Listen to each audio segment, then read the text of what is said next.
Alright, so today I'm going to talk about augmented feedback to improve performance. So augmented feedback in these terms refers to something like a coach giving verbal feedback or visual feedback from a technology that you use in your program, like barbell velocity or force plate data. So to start, we can talk about acute to chronic adaptation. So a lot of studies show that augmented feedback can provide acute performance increases, so immediately improve performance. But we know that if we get a lot of acute increases in performance, that if we're consistent, over time we can see chronic adaptations. And this leads to long-term improvements in our training program. And that's what we want to see out of our training program. So feedback on performance. A couple of variables that we can give feedback on to improve that acute performance could be velocity, so barbell velocity or sprint velocity, jump height, reactive strength index on the force plate, impulse, eccentric braking, and then obviously we can give feedback on the technique of the movement. So a couple studies I want to talk about that show how augmented feedback improved performance.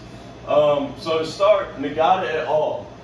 They showed that there were immediately improvements in a loaded jump when the participant was given verbal feedback immediately after each repetition. So this was compared to giving feedback after a whole set or visually showing them the set afterwards. So this immediate verbal feedback was what showed the greatest improvements in that loaded jump. And then Weekly et al. So they showed an increase in 10 and 20 meter sprint performance, jump height, 3 rep max bench, or 3 rep max squat, and then bench press strength when feedback was given after each repetition over a 4-week cycle. So feedback was given on every exercise and it improved all of these variables. And then finally, Randall et al. Did a study on feedback versus no feedback. Again, in a loaded jump, they were given feedback after every repetition in a loaded jump, or they were not given feedback at all in that loaded jump. And they showed an improvement in broad jump distance and sprint performance. So that's another good study that showed how augmented feedback improves performance. But what we see out of all of these studies is that feedback given 100% of the time after each repetition was what improved the performance the best. So giving feedback after each repetition is how we're going to improve that acute performance and in turn get those long-term adaptations. So some feedback variables we need to talk about when we're giving feedback to our athletes. So frequency, like I just said, give feedback after every repetition. That's what the studies show improve the performance the most. Quantitative versus qualitative feedback.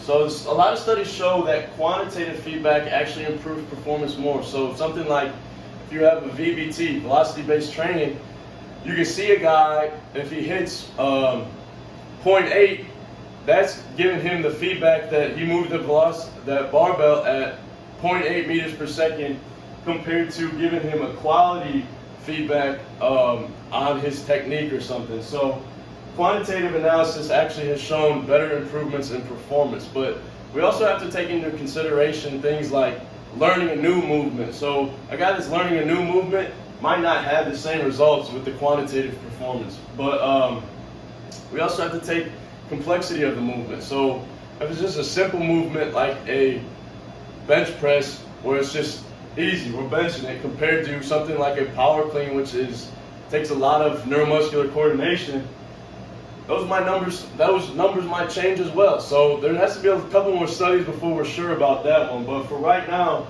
on basic movements, well-learned movements, quantitative feedback is probably the way to go.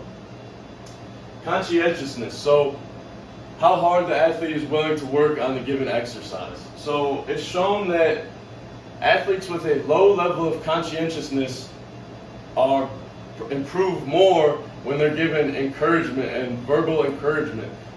So it doesn't help to knock them down. It helps to give them that verbal encouragement to get better, and they'll take that to heart and want to perform better.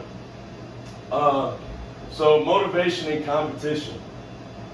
So again, if we have velocity-based training, for example, if we have a wide receiver and we're both doing squats, so a wide receiver hits, again, 0.8 meters per second on a back squat, and then we got a DB that hits 0.78 with that same weight.